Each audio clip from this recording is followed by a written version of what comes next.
Comment pouvons-nous être sûrs de l'historicité des évangiles? Autrement dit, pourquoi pouvons-nous affirmer que les événements qu'ils racontent se sont vraiment passés à un moment précis de l'histoire, dans un pays déterminé, au milieu d'hommes et de femmes qui portaient chacun un nom? Et ceci, que ces temps, ces lieux, ces noms de personnes puissent être précisés aujourd'hui avec méticulosité ou non, là n'est pas la question. Mais que leur existence réelle, matérielle, charnelle, soit bien assurée au point de pouvoir dire que non, il n'y a pas dans ces récits la moindre présence de légendaire, de mythe, d'imagination. Voilà, oui, ce qui nous intéresse, ce que nous voulons savoir. N'en déplaise aux prédicateurs d'aujourd'hui, ce n'est pas ce que les auteurs des évangiles ont voulu nous dire, ce ne sont pas leurs idées ou leurs convictions que nous voulons connaître, non, c'est ce qui est vraiment arrivé.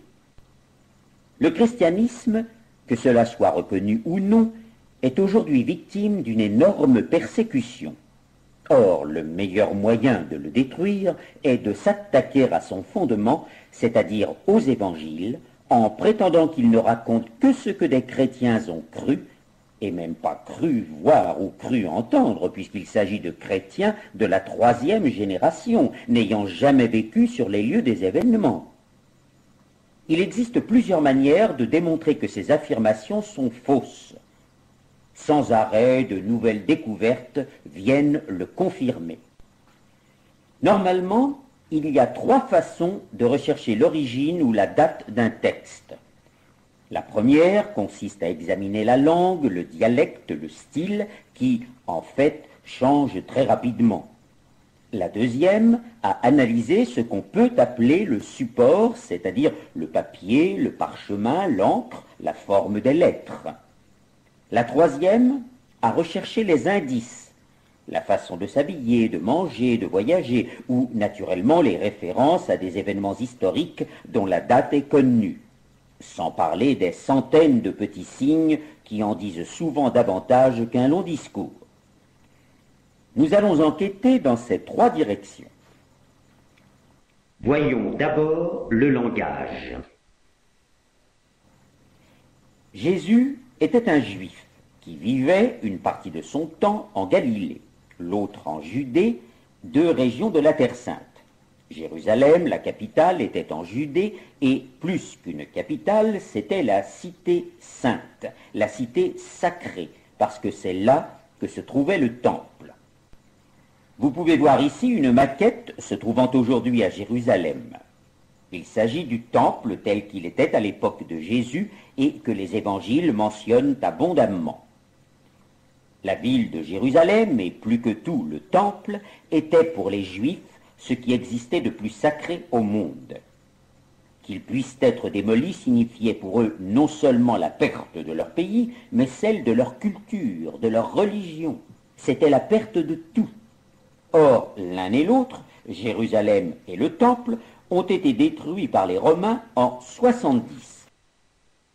En dépit de la proposition répétée de ces derniers d'arrêter la guerre et suite au refus réitéré des Juifs, parce qu'ils savaient que, selon les prophéties, l'époque prévue pour le Messie était arrivée, et qu'ils pensaient que le Messie leur donnerait une domination matérielle sur le monde. Après que Jérusalem a été rasée, les Juifs, qui n'avaient pas été tués pendant la guerre, ont été envoyés dans tout l'Empire romain comme esclaves, gladiateurs et ainsi de suite. Et, ce qui est très important pour notre sujet, est que les langues qu'ils parlaient en Judée ont cessé d'être utilisées. Ils en avaient 2. La première, l'hébreu, plus recherché, servait particulièrement à des fins religieuses. Tous les petits garçons apprenaient à le lire et à l'écrire, c'est pour cela qu'il est faux de prétendre que les disciples de Jésus étaient analphabètes, ou que la civilisation dans laquelle est né Jésus était seulement orale, autrement dit que les Juifs de cette époque n'avaient pas l'habitude d'écrire. L'autre langue était l'araméen, qui ressemblait beaucoup à l'hébreu, et était davantage utilisé dans la vie quotidienne et surtout par les femmes. Ces deux langues, hébreu et araméen, sont encore appelées langues sémitiques. Après cette mise au point, nous pouvons entrer dans le vif du sujet. Voici une photo de l'abbé Jean Carmignac, un savant français mort en 1986, qui était l'un des plus grands spécialistes, si ce n'est le plus grand absolument, de l'hébreu de Qumran. Vous avez très probablement entendu parler des manuscrits de la mer Morte, découverts par hasard en 1947. Un jeune berger avait perdu une chèvre et, pour être bref, en la cherchant, a trouvé dans une grotte comme celle-ci quelque chose comme cela. Cela a amené à beaucoup d'autres grottes et de jarres pleines de manuscrits. Une découverte archéologique qui a été décrite comme la plus importante du XXe siècle. Aucun de ces textes n'a été écrit plus tard qu'en 68 après Jésus-Christ.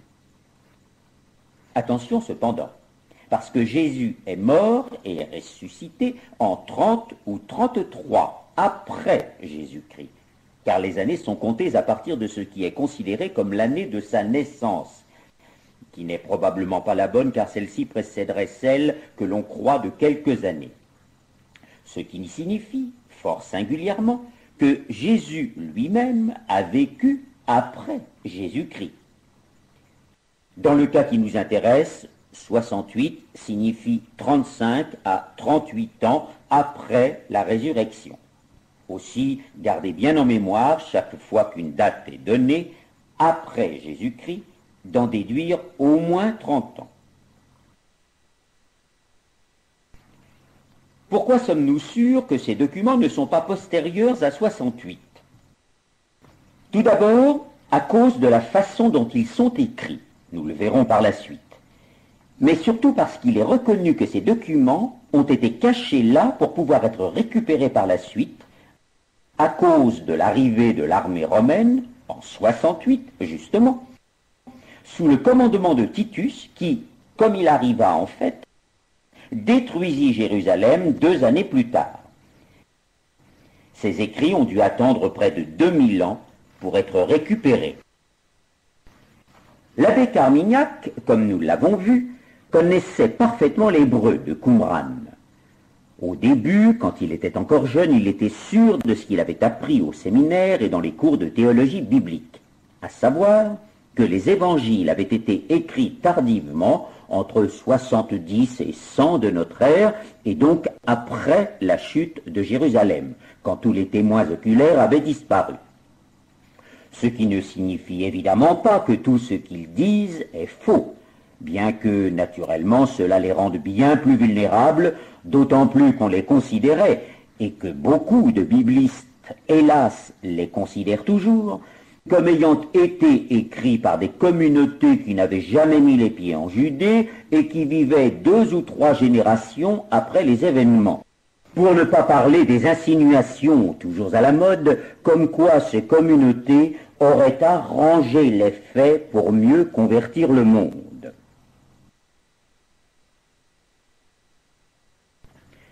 Mais voilà qu'un jour, Carmignac a eu l'idée de traduire l'évangile de saint Marc, le plus court, en hébreu, de Qumran, qu'il connaissait si bien.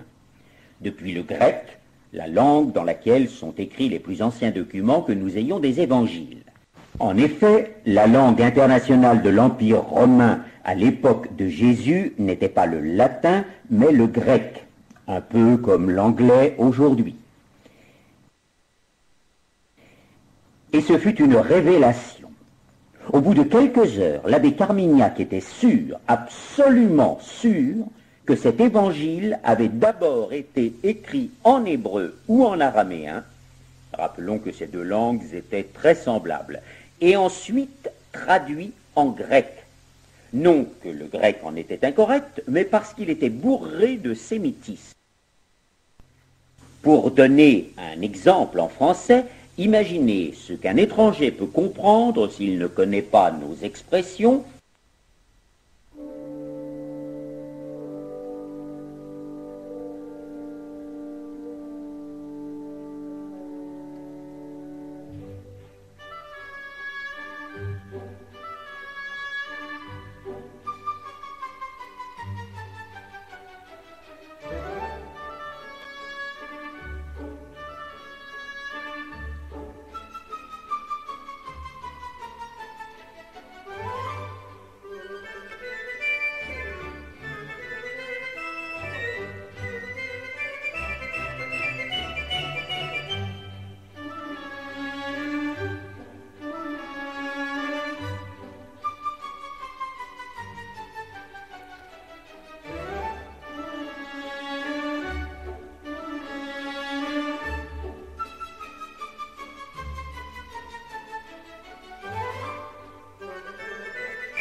L'abbé Carmignac a trouvé tellement de ces inexplicables expressions, tournures de phrases ou de mots, qui ne pouvaient être que de mauvaises traductions de l'hébreu dans les 3 premiers évangiles, qu'il s'est trouvé obligé de reconnaître les faits. Matthieu, Marc et les documents utilisés par Luc ont, sans aucun doute possible, été écrits dans une langue sémitique. Quelles sont les implications d'une telle découverte? Si l'hébreu et l'araméen n'étaient plus parlés après la chute de Jérusalem, cela veut dire que si les évangiles ont été écrits dans l'une de ces langues, ils ont été écrits avant l'an 70, seulement 40 ans tout au plus après l'ascension. Et cela veut dire aussi que les témoins oculaires étaient encore vivants. Maintenant, imaginez-vous que quelques hommes se mettent à clamer dans toute votre ville: il y a 40 ans, un homme circulait ici, qui guérissait les malades, faisait voir les aveugles, ressuscitait les morts et prêchait aux foules. Il a été mis à mort et son corps n'a jamais été retrouvé, ou pis, il est ressuscité. Qui de vous, ayant, disons, moins de 50 ans, n'irait pas demander aux plus âgés: est-ce vrai? Est-ce possible? Les autres diraient: ces gens-là sont fous. Et pour finir, tout ce qui aurait été ainsi proclamé aurait fini aux oubliettes, et leurs écrits, s'il y en avait eu, auraient été jetés au feu. Le langage des évangiles, par conséquent, démontre quand ils ont été écrits, et leur date prouve qu'ils ne peuvent pas être des légendes, sinon ils auraient disparu il y a bien longtemps, immédiatement. D'autres savants ont fait les mêmes découvertes que l'abbé Carmignac, indépendamment, sans connaître le travail les uns des autres. Vous voyez ici Claude Tresmontant, qui enseignait à la Sorbonne et savait si bien l'hébreu qu'un célèbre rabbin a dit de lui à sa mort: « Nous savons de l'hébreu. » Lui, il savait l'hébreu. Par exemple, que veut dire « Jésus fixa sa face d'aller à Jérusalem » ainsi qu'il est écrit dans l'évangile en grec? Cela ne veut rien dire en grec, ni en français, ni dans aucune autre langue, mais en hébreu cela veut dire quelque chose. Cela veut dire « il décida fermement, courageusement d'aller à Jérusalem ». Tresmontant donne beaucoup d'autres exemples qui ne sont pas toujours les mêmes que ceux de l'abbé Carmignac. Voici la piscine de Bethesda, que des fouilles ont remise à jour à Jérusalem. Si vous lisez l'évangile de Saint Jean, en principe le plus éloigné dans le temps relativement aux événements, vous voyez, 5.2, il y a à Jérusalem, près de la porte des brebis, une piscine appelée Bethesda. Comment, souligne Tresmontant, un homme vivant à la fin du 1er siècle, quand Jérusalem était détruite depuis 30 ans, peut-il employer ce temps présent? Il aurait dû écrire « il y avait à Jérusalem ». Et ajoutons que très probablement, il n'aurait rien su ni de son emplacement, ni de la porte des brebis. La langue en dit très long sans en avoir l'air. Et voici un troisième savant, Francis Marion, qui connaissait un nombre considérable de langues tant vivantes que mortes et qui était décodeur pendant la Deuxième Guerre mondiale. Lui aussi, comme Tresmontant, a découvert que les 4 évangiles doivent avoir été écrits d'abord en hébreu. Ne donnons qu'un seul exemple. Dans Saint Matthieu 24-28, Jésus dit: « Où que se trouve le cadavre, là se rassembleront les aigles. » Or, les aigles sont des animaux solitaires, ils ne se rassemblent pas, et de plus, ils ne mangent pas de cadavres. Ils mangent de la viande fraîche. Mais les vautours, eux, se rassemblent et mangent les charognes. Cependant, en hébreu, le mot pécher signifie aussi bien aigle que vautour. Le traducteur, pas très au fait de la zoologie, a fait le mauvais choix. Vous trouverez toutefois souvent vautour dans votre Bible parce que son traducteur depuis le grec a adapté le mot. 3 savants, sans se consulter, ont acquis la même certitude absolue. Beaucoup de leurs confrères dans le passé avaient la même conviction, mais aujourd'hui, quiconque ose soutenir cette thèse est immédiatement réduit au silence ou persécuté, comme cela a été le cas pour nos 3 professeurs. Passons maintenant au support. Vous voyez ici le plus ancien fragment de l'évangile de Saint Jean, appelé Rylands 457 ou P52. Il a été découvert en Égypte en 1935. Il ne peut pas dater d'après 130. Souvenez-vous, 100 ans après la vie sur cette terre de notre Seigneur. Mais il s'agit d'une copie d'un autre qui, de l'avis général, ne peut pas avoir été écrit après 100, mais pourrait être bien plus ancien. Et vous entendez dire partout que l'évangile de Jean a été écrit en 100. Est-ce sérieux? Mais il y a des faits encore plus convaincants. Et nous voici de nouveau dans le désert de la mer Morte où ont été trouvés des papyrus de l'époque de Jésus. Dans l'une des grottes, la grotte 7, on a trouvé ces papyrus. Pour qui ne le sait pas, les papyrus étaient le papier de ce temps-là, mais infiniment plus fragile que notre papier. Et un de ces papyrus s'est révélé être d'une particularité exceptionnelle. Le 7Q5, 7 pour le numéro de la grotte, Q pour Qumran, le nom de l'endroit, et 5 parce que ce papyrus a été le 5e à être numéroté. Les disputes et la fureur que ce petit bout de papyrus a pu susciter sont inimaginables. Pourquoi? Parce qu'il porte un fragment de l'évangile de saint Marc. Pour être précis, Marc 6, 52, 53. Et comme de l'avis unanime, les grottes ont été fermées en 68, c'était la preuve directe que cet évangile a été écrit à un moment où les témoins oculaires étaient encore vivants. Vous pouvez voir ici le 7Q5, tel qu'il était placé dans le papyrus original. En fait, il démontrait que l'évangile, dans son entier, et non de simples parcelles, avait déjà alors été entièrement composé. Le texte est un lien intermédiaire entre 2 épisodes, si ce n'est 3. Ce n'est pas un petit récit séparé. Ils n'avaient rien compris à propos des pains, car leur cœur était endurci. Ayant terminé la traversée, ils abordèrent à Génézareth. Marc 6, 52, 53.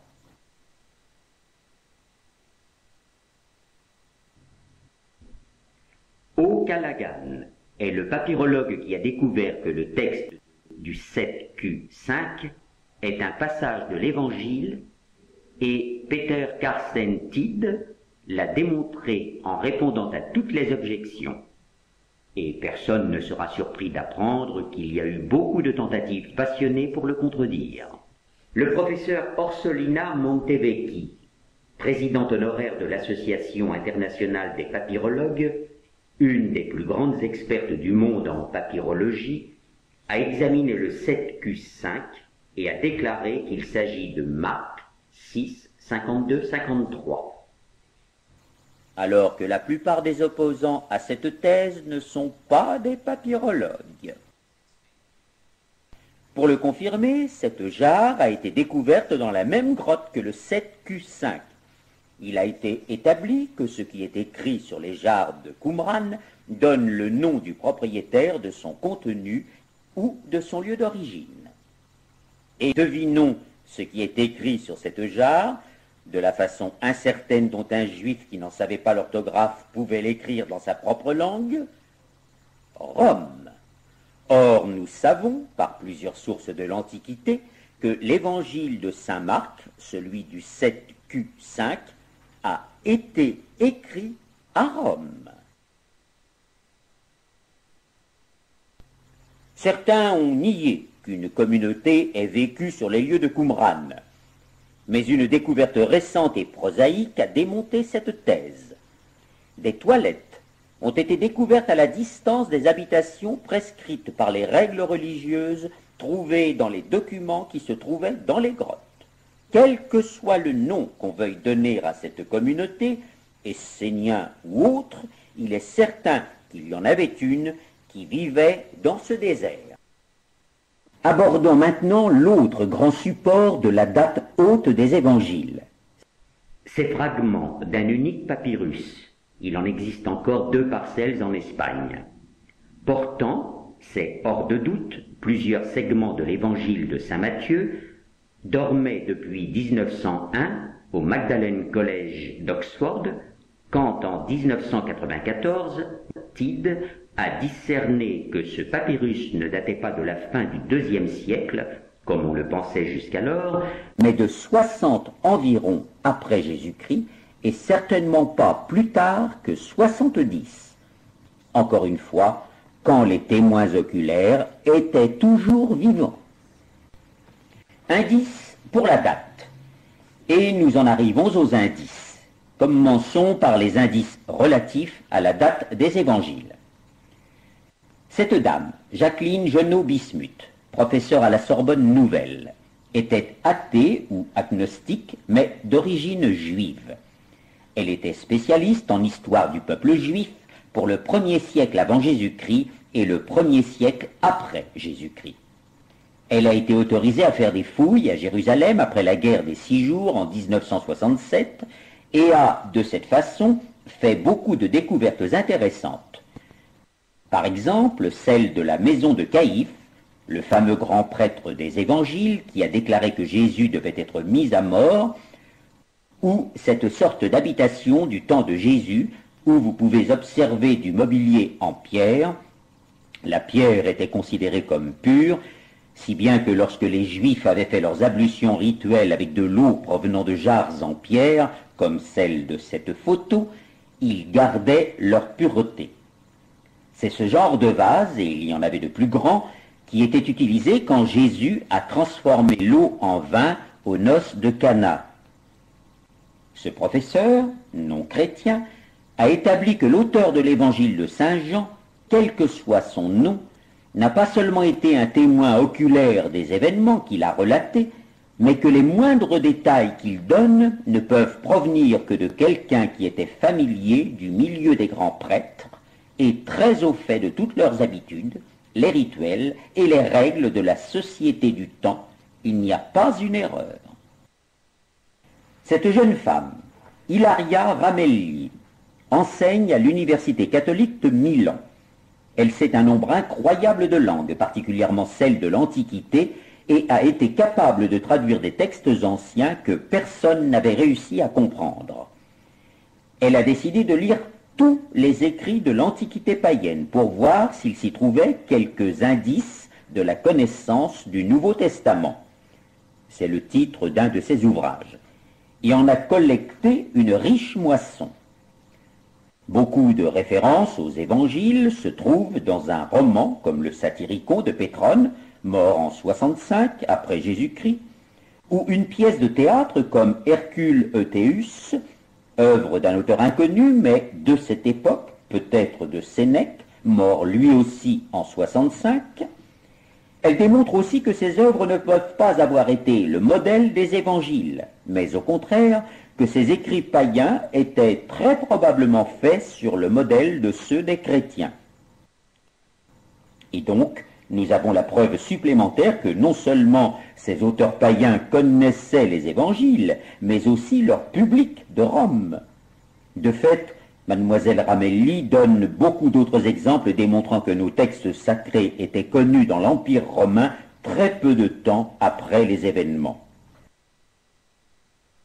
Herculanum et Pompéi ont été complètement démolis en 79 après Jésus-Christ par une terrible éruption volcanique. Nous sommes 9 ans après la destruction de Jérusalem et à 200 km de Rome. Et voilà ce qui était une luxueuse maison d'Herculanum. Dans la partie réservée aux esclaves, voici ce qui a été trouvé.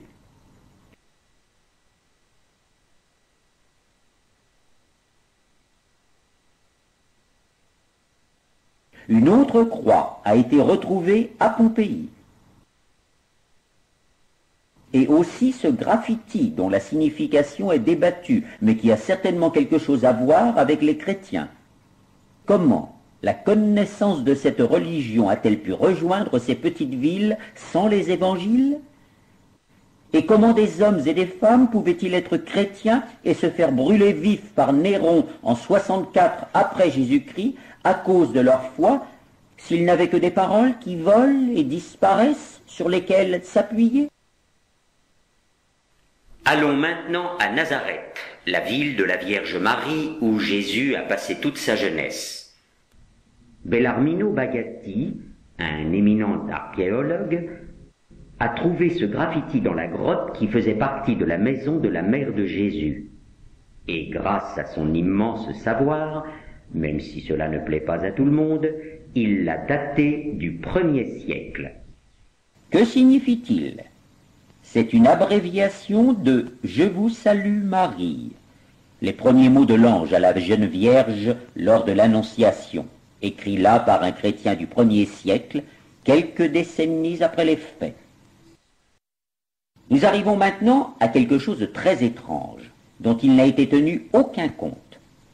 Il s'agit du compte-rendu fait par le professeur Garit de 2 codex, des livres très anciens, trouvés au monastère de Sainte-Catherine sur le mont Sinaï et datant respectivement du Xe et XIe siècle.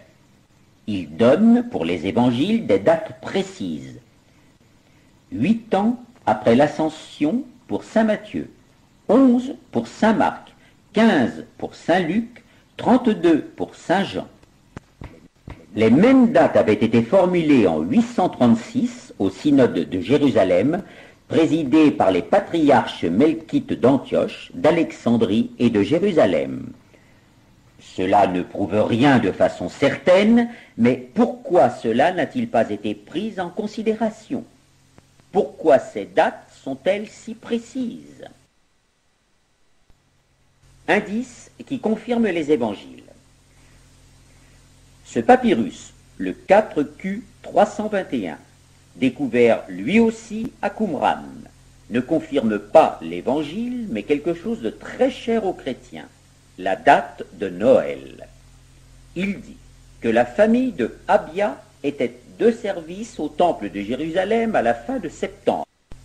L'évangile de saint Luc, à son début, relate que Zacharie, membre de cette famille, était de service quand un ange lui annonça qu'il allait être le père du futur Jean-Baptiste. Si le papyrus dit vrai, nous sommes à la fin de septembre. Un peu plus loin, dans l'Évangile, on peut lire que la future naissance de Jésus est annoncée à la Vierge 6 mois plus tard. Nous sommes à la fin du mois de mars. Et la naissance de Jésus était donc attendue pour fin décembre. Mais venons-en aux indices pour les évangiles. Ce que vous voyez ici est un ossuaire, une boîte dans laquelle les os de personnes mortes étaient placés. Il est du 1er siècle et porte ce mot écrit « caïphe ». À l'intérieur, les os d'une femme, d'un adolescent, de 2 enfants et d'un bébé ont été retrouvés. Il s'agit donc de l'ossuaire d'une famille et nous savons que les caïphes étaient une famille très importante. Mais cet ossuaire-ci, qui, vous le voyez, est beaucoup plus riche, contenait les restes d'une femme, d'un adolescent, de 2 bébés et d'un homme d'environ 60 ans. Le nom qui est écrit sur cet ossuaire est Joseph Caïphe. Et nous savons par Flavius Joseph, un historien du 1er siècle, que le nom de Caïphe, qui a condamné Jésus, était Joseph. Examinons maintenant ce 3e ossuaire. Il est également du 1er siècle, également des environs de Jérusalem. Quel est le nom de celui qui y était enseveli? Alexandre de Cyrène, fils de Simon. Saint Marc précise que l'homme qui a aidé Jésus à porter sa croix s'appelait Simon de Cyrène et qu'il était le père d'Alexandre et de Rufus. 15-21. S'agit-il seulement d'une coïncidence? Ces 2 professeurs, Martha Sordi, professeur à l'Université catholique de Milan, et Erhard Griesbeck, professeur à l'université de Genève, ont examiné cette pierre. Il s'agit, disent-ils, d'un édit de Néron, le cruel empereur romain de 54 à 68 après Jésus-Christ, qui a persécuté les chrétiens. Il condamne à mort quiconque déplace les cadavres.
Et d'où provient cette pierre? Des environs de Nazareth. Or, l'évangile de saint Matthieu nous apprend que les gardes du tombeau de Jésus avaient été payés pour dire que ses disciples, des Nazaréens, étaient venus de nuit pour voler son corps et que cette histoire circulait encore parmi les Juifs, autrement dit les habitants de la Judée, au moment où il écrivait. Les indices qui expliquent les évangiles. Ce bateau a été récupéré au fond du lac de Génézareth, le lac de Jésus, et il date du temps de Jésus. Saint Marc 4,38 commence l'épisode de la tempête apaisée en disant qu'il était dans la poupe sur un coussin dormant. Comment peut-on dormir à la poupe en gênant la manœuvre? Bien plus, comment pouvait-il être dans la poupe? Ce bateau a donné la réponse. Il y avait à la poupe un emplacement couvert à l'intérieur duquel un homme pouvait dormir. En Saint Marc, l'évangile en fait de Saint Pierre qui a été écrit par Saint Marc. Vous pouvez lire cette phrase énigmatique 2:2. Il y avait tellement de monde que l'espace devant la porte était rempli. Et c'est l'histoire du paralytique descendu par le toit de la maison de Saint-Pierre. Il est difficile aujourd'hui d'avoir une photo plus précise de cette maison, mais quand elle a été retrouvée, on s'est aperçu, comme vous pouvez le voir sur le dessin, que sa façade n'était pas dans l'alignement sur la rue. Il y avait un renfoncement. Indice défiant l'impossible. Impossible une piscine à 5 portiques? Jean 5:2. Nous retrouvons la piscine de Bethesda. Beaucoup ont pensé qu'il s'agissait là d'un pur symbole et ont donné beaucoup d'explications différentes. Les 5 doigts de la main de Dieu, les 5 portes de la cité céleste, les 5 premiers livres de la Bible et ainsi de suite, affirmant qu'il ne pouvait s'agir que d'un mythe. Et puis des fouilles ont mis à jour la piscine. Le 5e portique passait au-dessus du bassin comme un pont. Mais Sori ironisait en disant qu'elle avait émigré du langage mythique aux cartes postales pour touristes. Impossible, Ponce Pilate? En effet, on a été jusqu'à dire que seuls les évangiles et des chrétiens, qui auraient manipulé les textes de l'Antiquité où il en est question, en avaient parlé si bien que son existence même a été niée. Mais cette pierre a fait taire ces rumeurs. Elle a été retrouvée dans le théâtre de Césarée maritime, retournée pour servir de gradin. La maison de la Sainte Vierge à Lorette en Italie serait-il un faux parce qu'il y en a une autre à Nazareth? Et le fait qu'elle ait prétendument arrivé là, transportée par des anges, prouverait-il qu'il s'agit d'une pure légende? Réponse: les maisons de Nazareth étaient faites ainsi, à moitié creusées dans la roche, à moitié bâties, les deux parties communiquant. Les mesures des deux maisons coïncident parfaitement. Et quant aux anges, il y a plusieurs raisons de penser que la famille Angeli, un nom toujours porté en Italie et qui signifie justement ange au pluriel, a été celle qui a apporté par bateau en Italie la partie construite de la maison en 1291, afin qu'elle ne soit pas détruite par les guerres et les invasions.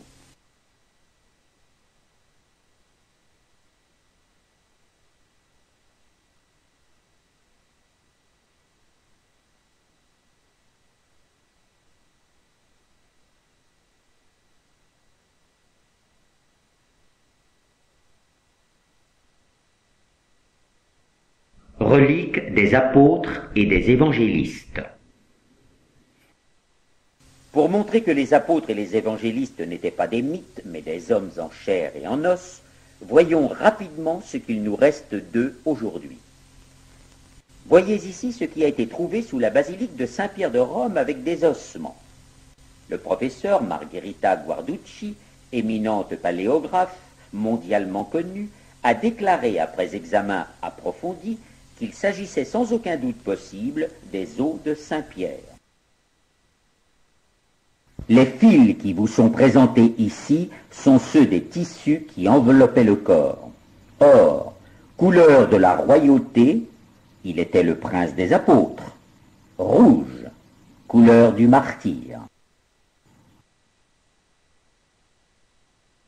Et ce squelette appartient à saint Luc, l'évangéliste, et se trouve aujourd'hui dans la basilique de Sainte-Justine à Padoue.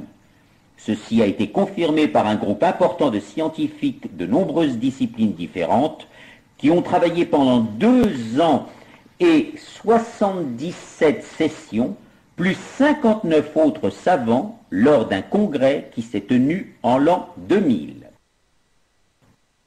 Ce que vous considérez ici est la tombe où se trouve la dépouille mortelle de saint Barthélemy, dans la seule église de la seule île du Tibre à Rome. C'est l'un des apôtres que toute la tradition dit s'être rendu en Inde et avoir été martyrisé en Arménie.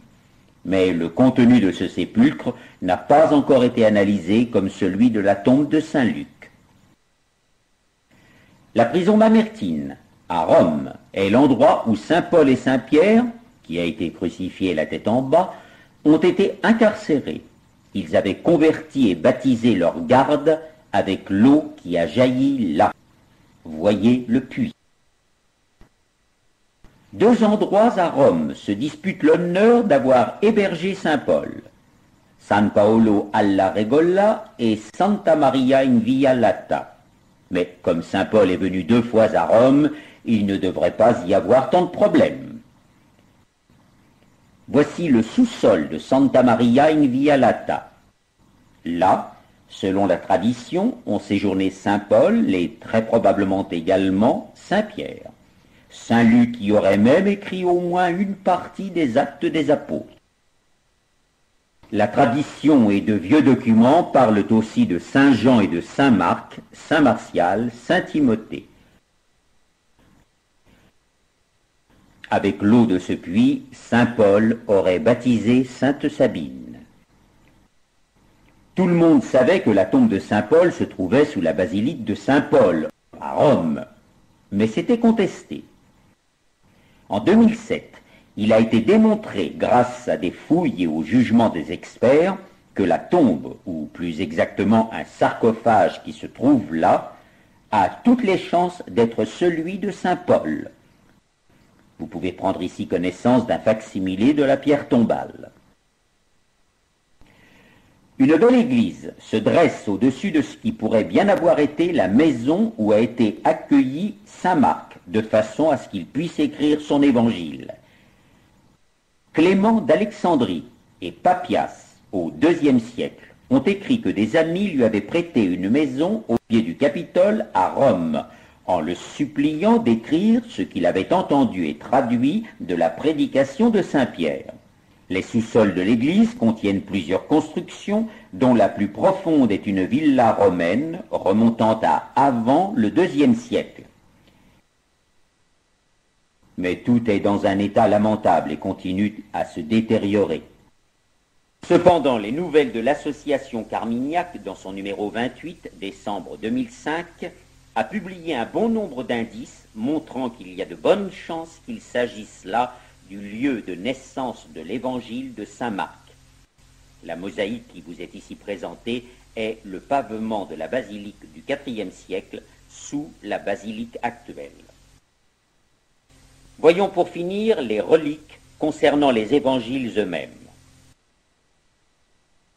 Ce reliquaire est visible au milieu de Sainte-Marie Majeure, la plus importante basilique de Rome consacrée à la Vierge Marie. Il faut descendre quelques marches pour le voir. Il y a 2 morceaux de bois, dont il est dit qu'ils sont la crèche de Jésus. Analysés au carbone 14, ils sont de la bonne époque et ils sont faits de bois de cèdre d'Israël, un arbre qu'on peut trouver en Terre Sainte et plus rarement au Liban. Ces 2 planches ont été apportées à Rome par les croisés. Cette relique, dans son reliquaire, et la même vue de plus près, avait été apportée à Rome par la mère de l'empereur Constantin, sainte Hélène, qui l'avait trouvée à Jérusalem en 328. C'est une partie du titulus, l'écriteau placé au-dessus de la tête de Jésus en croix. Selon toute vraisemblance, il est authentique. D'abord parce qu'il est écrit même en grec et en latin de droite à gauche, comme en hébreu. Le voici renversé. Ensuite, parce que, en latin, c'est Nazarinus, de forme ancienne que nous trouvons, et non le Nazarenus médiéval, parce que, par ailleurs, le texte n'est identique à aucun de ceux des évangiles. Enfin, et surtout, parce qu'il a été présenté à 7 experts en paléographie antique, dont 6 sont juifs, qui ont tous déclaré que cet écriteau peut remonter au 1er, 2e ou 3e siècle, mais avec une beaucoup plus grande probabilité pour le 1er siècle. Vous pouvez voir ici une reconstitution moderne du titulus comme il était quand il était entier. En effet, il a été divisé en 3 parties par sainte Hélène. L'une d'elles est restée à Jérusalem, elle a envoyé la seconde à son fils Constantin à Constantinople, Byzance, et quant à la 3e, la seule qui n'ait pas été perdue, elle l'a apportée avec elle à Rome. Remarquez que dans cette reconstitution, les mots sont séparés et non attachés les uns aux autres comme il était d'usage à l'époque du Christ, et comme on peut le voir sur le titulus et sur le 7Q sainte. Une autre différence est qu'ici, nous retrouvons, par erreur, un E à Nazarenus sur la ligne latine. Le titulus, vous le voyez ici renversé, écrit Nazarinus. Voyez maintenant la couronne d'épines conservée à Notre-Dame de Paris. Saint Louis l'avait acquise en 1239 de l'empereur latin d'Orient, Baudouin II, pour la somme exorbitante de 135 000 livres. Elle est faite de jonc, et les épines, dont voici un exemple inauthentique, étaient enroulées autour d'elle. Les vraies épines ont toutes été offertes en présent. Mais ce qui est extraordinaire, et quiconque voit la couronne aujourd'hui peut en témoigner, elle est toujours verte. Comment finir sans évoquer quelque chose dont vous avez certainement entendu parler, le linceul de Turin qui a enveloppé le corps mort de Jésus. Ici, Emanuela Marinelli docteur en sciences naturelles et docteur en géologie, qui parcourt le monde pour en défendre l'authenticité. Il s'agit du plus grand mystère pour la science d'aujourd'hui. Personne n'est capable de le copier, d'en faire un autre semblable, en dépit de toute la science et technologie moderne. Que l'analyse au carbone 14 lui ait donné une date médiévale ne prouve rien, parce que l'échantillon découpé pour l'examen a été pris d'un emplacement qui avait été reprisé. En effet, une partie de cet échantillon a été offerte secrètement à un certain Raes et des fils de coton ont été trouvés enfilés de manière invisible dans les fils de lin du linceul.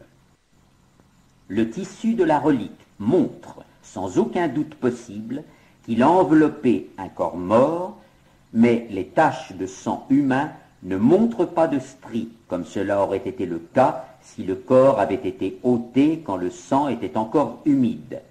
Ces taches ne sont pas brisées, comme elles auraient dû l'être si le cadavre avait été enlevé quand le sang était déjà sec. Et il n'y a pas la moindre trace de putréfaction sur le suaire. Qu'a-t-il bien pu se passer ?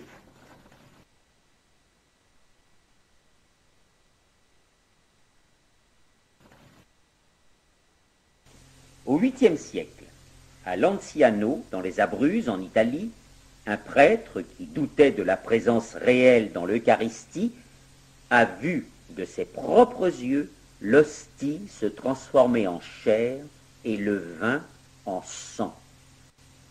L'un et l'autre sont toujours là après tant de siècles. Des analyses répétées ont révélé qu'il s'agissait dans les deux cas de sang humain et, pour la chair, d'un tissu du cœur. Le sang est du même groupe que celui du linceul de Turin. Tout le monde pouvait penser que, évidemment, il devait être de groupe O, donneur universel.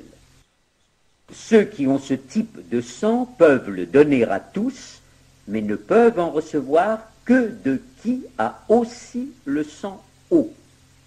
Non, et c'était surprenant. Il est AB, le groupe de ceux qui peuvent recevoir de tous, mais ne peuvent donner qu'au AB. Il nous faut à l'improviste reconnaître l'humilité et l'amour de notre Seigneur, qui nous signifie là qu'il a besoin de nous, de chacun d'entre nous.